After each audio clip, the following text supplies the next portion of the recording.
Hello guys, आम्ही पोचलेलो होतो पुण्याला. तर आधीचा व्लॉगमध्ये नाशिक टू पुणे प्रवास होता. आता हा पुणे टू कोल्हापूरचा प्रवास असेल. तर आम्ही बहिणीच्या घरी पोचलो.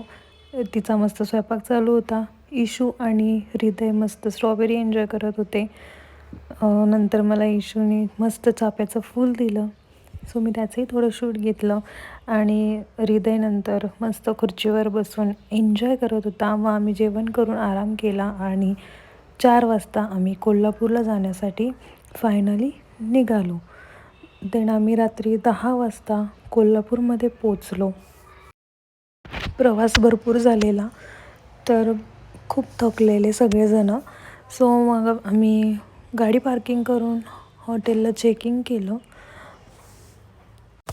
सो मी तुम्हाला हॉटेलचा थोडा व्ह्यू दाखवते. आम्हाला हॉटेलचा व्ह्यू खूपच आवडला, खूपच छान होतं.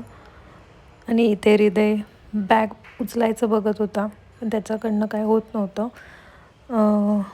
हा पूर्ण हॉटेलचा व्ह्यू आहे. सो तुम्ही कधी कोल्हापूरमध्ये आलात तर तुम्ही अवश्य रसिका हॉटेलला व्हिजिट करा. सो ही होती आमची रूम. खूप मोठी होती, मस्त कम्फर्टेबल होतं. मग आम्ही सर्वजण फ्रेश झालो. मग आम्ही लिफ्टमध्ये होतो सगळ्यात. थोडा एक शॉट घेतला आणि खालीच लगेच राजधानी हॉटेल होतं. सो आम्ही तिथे कोल्हापूरची मटण थाळी, तांबडा पांढरा रस्स्याची मस्त अशी थाळी एन्जॉय केली. सर्वांना जेवण खूप आवडलं. आणि मग जेवण झाल्यावर मस्त मसाला पान घेतलेला, तोही सर्वांनी खाल्ला आणि रूमवर गेलो. So see you in the next vlog.